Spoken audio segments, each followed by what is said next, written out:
Hello friends, CBSE ने class 9, 10th, 11th, 12th का syllabus reduce किया है। ठीक है, तो इस वीडियो में मैं आपको बताऊंगा कि 11th और 12th मैथमेटिक्स में से क्या क्या डिलीट हुआ है। ओके, तो ये वीडियो एंड तक देखना अगर आप क्लास 11th और 12th में आपके पास मैथ्स है तो। ठीक है, और अपने फ्रेंड्स के साथ भी प्लीज़ शेयर कर देना। तो दोस्तों, जैसा कि आप सबको पता है, कोविड-19 की वजह से थोड़ी प्रॉब्लम आ गई है, तो सिलेबस रिड्यूस हुआ है। जो ये सेशन 2020-2021 वाले हैं बच्चे हैं, मतलब जो अभी अप्रैल 2020 में इनका एडमिशन हुआ है, और मार्च 2021 तक का जो सेशन है उसके लिए ये सिलेबस रिड्यूस हुआ है। ठीक है दोस्तों, क्लास 9, 10th, 11th और 12th का। और इस वीडियो में मैं आपको बताऊंगा क्लास 11th की मैथ्स और क्लास 12th की मैथ्स में से क्या क्या डिलीट हुआ है। तो स्टार्ट करते हैं क्लास 11th से दोस्तों। तो फर्स्ट चैप्टर में से सेट्स तो सबसे इजी चैप्टर होता है 11th में तो, और ये डिफरेंस माइनस हो गया है, डिलीट हो गया है, और कॉम्प्लीमेंट, ये दोनों ही बहुत आसान टॉपिक थे। अगर ये ना भी होते डिलीट तो ज़्यादा अच्छा रहता स्टूडेंट्स के लिए। और उसके बाद रिलेशंस एंड फंक्शंस में से ओके, ये जो टॉपिक्स डिलीट हुए ये ठीक है। रिलेशन फंक्शंस ज़्यादा वैसे भी किसी काम का है नहीं, ये चैप्टर ज़्यादा वैसे भी नहीं पढ़ाया जाता, और इसमें से कुछ ये रिड्यूस हो गया है। ठीक है, relation sum difference product questions of functions. ठीक है, उसके बाद ट्रिग्नोमेट्रिक फंक्शंस में से ये अच्छा हुआ, कम हो गया सिलेबस, क्योंकि काफ़ी बच्चे ट्रिगो से डरते हैं। तो जनरल सॉल्यूशंस हट गया है और ये सब हट चुका है। ठीक है, उसके बाद आते हैं हम यूनिट 2 अलजेब्रा में क्या क्या हटा है। पीएमआई पूरा हट गया दोस्तों, बहुत ये वैसे ज़्यादा तो ये आसानी चैप्टर होता है, 15-16 ही क्वेश्चन है इसमें पीएमआई में, और सभी क्वेश्चन का सेम ही तरीका है सब करने का। अगर एक बच्चा एक क्वेश्चन कर ले तो वो पूरे 15-16 क्वेश्चन कर सकता था, और इजी चैप्टर था, ज़्यादा मुश्किल था भी नहीं। बट ये पूरा का पूरा चैप्टर डिलीट हुआ है दोस्तों, तो ठीक है।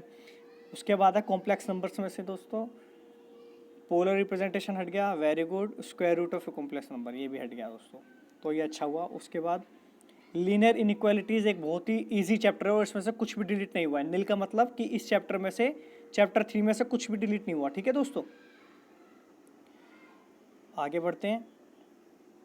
चैप्टर 3 लीनियर इक्वालिटीज़ में से कुछ भी डिलीट नहीं हुआ है। ठीक है, उसके बाद permutation and combination, derivation of formula, ये तो वैसे भी नहीं आता, डेरिवेशन फॉर्मूला डेरिवेशन तो कभी नहीं आता। तो मतलब पीएम परम्यूटेशन कॉम्बिनेशन पीएनसी में से भी कुछ भी नहीं हटा दोस्तों, ये डेरिवेशन तो वैसे भी नहीं आता था और यही हटाया है। तो इसमें भी आप मान लो कि इस चैप्टर में से कुछ भी नहीं डिलीट हुआ, ये पूरा चैप्टर एज इट इज़ है। उसके बाद बीटी बाइनोमियल थ्योरम, ये पूरा चैप्टर डिलीट हो गया दोस्तों। अच्छा हुआ ये चैप्टर डिलीट हो गया, इसमें बहुत लेंथी क्वेश्चंस हैं। ठीक है, उसके बाद सीक्वेंस एंड सीरीज में से सिर्फ ये 3 फॉर्मूले हटे हैं, तो सीक्वेंस सीरीज में भी कोई ज़्यादा फर्क नहीं पड़ा, मतलब इसमें AP GP है आपका दोस्तों। ठीक है, उसके बाद आते हैं हम थर्ड यूनिट कोऑर्डिनेट ज्योमेट्री पे। स्ट्रेट लाइंस में से क्या क्या हटा है। Shifting of origin, very good, अच्छा हुआ, कट गया। तो ये equation of family lines passing through the point of intersection of 2 lines. ठीक है, तो थोड़ा सा इसमें से कम हुआ है स्ट्रेट लाइंस में से। उसके बाद आते हैं कॉनिक सेक्शंस में से क्या क्या हट गया। Point a straight line and a pair of intersecting lines, चलो कॉनिक सेक्शन भी थोड़ा कम हो गया, अच्छा हुआ। उसके बाद है इंट्रोडक्शन टू 3D ज्योमेट्री, मतलब 3D में से कुछ भी नहीं हटा दोस्तों। नील का मतलब कुछ भी डिलीट नहीं हुआ इस चैप्टर में से, इसमें से होना चाहिए था वैसे। उसके बाद लिमिट एंड डेरिवेटिव, इसमें से भी कुछ नहीं हटा। इसमें से पता क्यों नहीं हटा लिमिट्स एंड डेरिवेटिव में से, क्योंकि जो 11th में आपका बेस बनेगा वो 12th में काम आता है। 12th में पूरा चैप्टर है डिफ्रेंशिएशन मतलब डेरिवेटिव्स के ऊपर, तो इसलिए इन्होंने इसमें से कुछ भी नहीं काटा। लिमिट्स एंड डेरिवेटिव्स में से कुछ भी नहीं हटा दोस्तों। उसके बाद मैथमेटिकल रीजनिंग, ये तो डिलीट, पूरा चैप्टर डिलीट हो गया, और वैसे भी नहीं पढ़ाया जाता दोस्तों, ये 11th क्लास में कभी नहीं पढ़ाते इस चैप्टर को, तो डिलीट के, ये पहले भी डिलीट ही था और अब भी डिलीट ही है। उसके बाद स्टैट्स और प्रोबेबिलिटी में से क्या क्या हटा है दोस्तों देख लेते हैं। क्लास 11th का चल रहा है ये, ओके। अब ये 2 लास्ट चैप्टर्स हैं इसके। स्टैटिस्टिक्स में से एनालिसिस ऑफ फ्रीक्वेंसी, एनालिसिस हट गया पूरा, और axiomatic probability connections with other theories of earlier classes. तो प्रोबेबिलिटी में से भी खास कुछ भी नहीं हटा, ये टॉपिक ऐसे ही नाम का टॉपिक था, ये पहले से ही कम था, पहले से भी कोई नहीं पढ़ता था। तो अगर हम कुल मिला के देखें दोस्तों तो प्रोबेबिलिटी में से कुछ नहीं हटा, या मैं बता देता हूँ क्या क्या ढंग से डिलीट हुआ है। मेनली PMI पूरा डिलीट हो गया है, BT बाइनोमियल थ्योरम पूरा डिलीट हो गया है, और मैथमेटिकल रीजनिंग पूरा डिलीट हो गया है। उसके अलावा ज़्यादा कोई ख़ास फ़र्क नहीं पड़ा है 11th के सिलेबस पे। ओके, अब आते हैं हम CBSE क्लास 12th के सिलेबस पे। 12th आप बेशक आप नॉन मेडिकल वाले हो या कॉमर्स वाले हो या आर्ट्स वाले हो, सिलेबस सेम है मैथ्स का। ओके, तो अब देखते हैं क्लास 12th में से क्या क्या हटा है। तो सबसे पहला चैप्टर है अपना रिलेशंस एंड फंक्शंस, इसमें से कंपोजिट फंक्शन और इन्वर्स फंक्शन। वेरी गुड, अच्छा हुआ हट गया। तो उसके बाद इन्वर्स ट्रिग्नोमेट्रिक फंक्शंस में से ग्राफ तो वैसे भी नहीं आता इसमें से, elementary properties of inverse trigonometric functions, ये हट गया है। ओके, उसके बाद यूनिट 2 में अलजेब्रा में से क्या क्या हटा है। मैट्रिसेस तो सबसे इजी चैप्टर है, इसमें से इन दोनों में से कुछ ना हटता तो भी अच्छा रहता। Existence of non zero matrices whose product is the zero matrix, तो ये तो वैसे भी नहीं होता, ठीक है, ये तो कहने के लिए आ गई लाइन। उसके बाद concept of elementary row and very good, ये बहुत अच्छा हुआ ये जो कट गया। इसके बहुत लेंदी क्वेश्चंस होते हैं दोस्तों एलिमेंट्री ऑपरेशंस वाले। ये है आपकी शायद if I am not wrong exercise 3.4, ये पूरी कट गई है दोस्तों, ठीक है। उसके बाद proof of the uniqueness of inverse, ये भी कुछ खास नहीं, इससे कुछ नहीं होता। तो मेन आपका अगर देखा जाए तो मैट्रिक्स वाले में से एक्सरसाइज 3.4 कटी है, ठीक है, मैं लिख देता हूँ 3.4। आप कमेंट करके बताना क्या ये वही एक्सरसाइज है। 99% वही एक्सरसाइज, एक एक्सरसाइज कम हो गई और अच्छा हुआ ये। मैट्रिक्स में सबसे मुश्किल जो एक्सरसाइज थी वही हटा दी, तो मैट्रिक्स का चैप्टर और भी ज़्यादा ईजी हो गया, और भी ज़्यादा स्कोरिंग हो गया। उसके बाद आते हैं हम डिटर्मिनेंट्स पे। प्रॉपर्टीज़ पूरी हटा दी भाई, प्रॉपर्टीज़ तो इससे भी ये भी बहुत अच्छा काम हो गया दोस्तों। एक पूरी एक्सरसाइज प्रॉपर्टीज़ पे डिपेंड करती है, वो पूरी हट गई। उसके बाद consistency inconsistency and number of solutions of system of linear equations by example, ये भी 2 एक्सरसाइज लास्ट की, ये लास्ट की 2 एक्सरसाइज है डिटर्मिनेंट की, दोनों हट गई हैं दोस्तों। 4.6 तो है लीनियर इक्वेशंस वाली, 4.6 कट गई है पूरी, और शायद जो प्रॉपर्टीज़ वाली है वो है शायद 4.3, तो 2 एक्सरसाइज इसमें से कट गई और एक एक्सरसाइज मैट्रिक्स में से। तो मैट्रिक्स डिटर्मिनेंट्स में कुल मिला के 3 एक्सरसाइज कट गई दोस्तों, ये काफ़ी ज़्यादा रिड्यूस हुआ है, इसको हम बोल सकते हैं काफ़ी अच्छा रिडक्शन सिलेबस में। उसके बाद आते हैं हम दोस्तों कैलकुलस पे आ जाते हैं, जो कि 45 मार्क्स का होता है टोटल बिना डिलीट किए। तो अब देखते हैं क्या क्या डिलीट हुआ है इसमें से।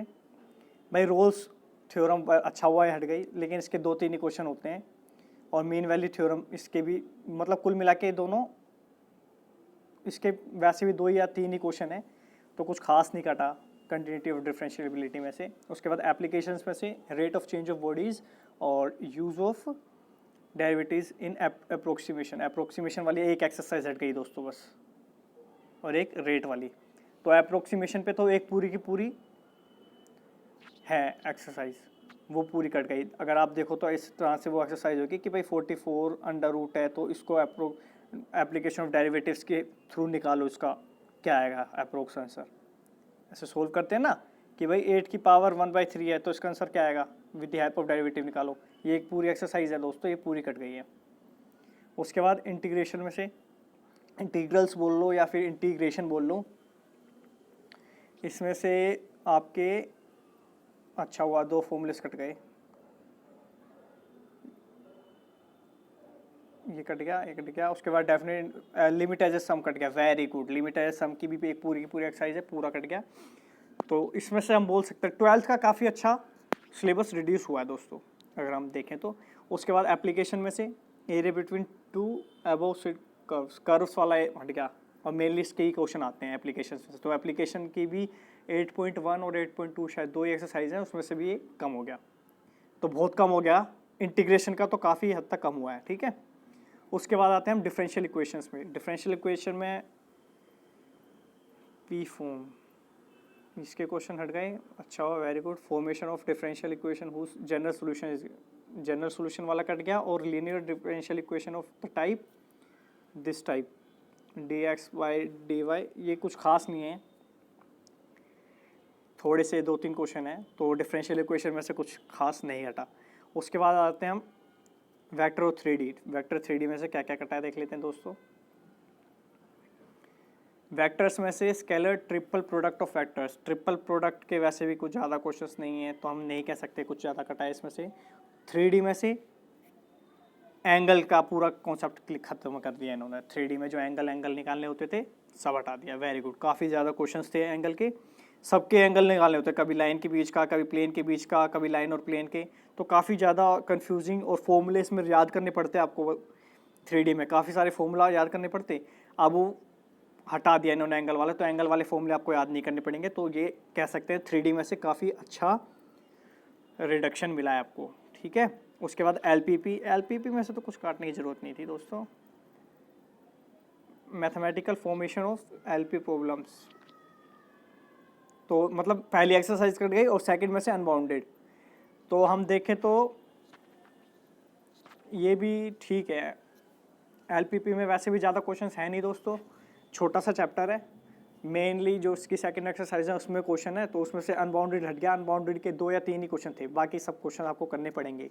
एलपीपी काफ़ी अच्छा रहता है दोस्तों, 6 मार्क्स का एक क्वेश्चन हमेशा आता है सीबीएसई में इसका, और बहुत ही कम क्वेश्चन है इसके और ईजी भी है। तो ज़्यादा इसमें से कुछ खास कटा नहीं है, 2-3 ही क्वेश्चन कटे हैं एलपीपी में से, वैसे भी छोटा ही चैप्टर है। उसके बाद प्रोबेबिलिटी में आ जाते हैं हम। Mean variance of binomial probability distribution, ये कट गया। तो प्रोबेबिलिटी बहुत लेंदी चैप्टर था, इसमें से भी दो एक्सरसाइज होंगी लगभग, हाँ।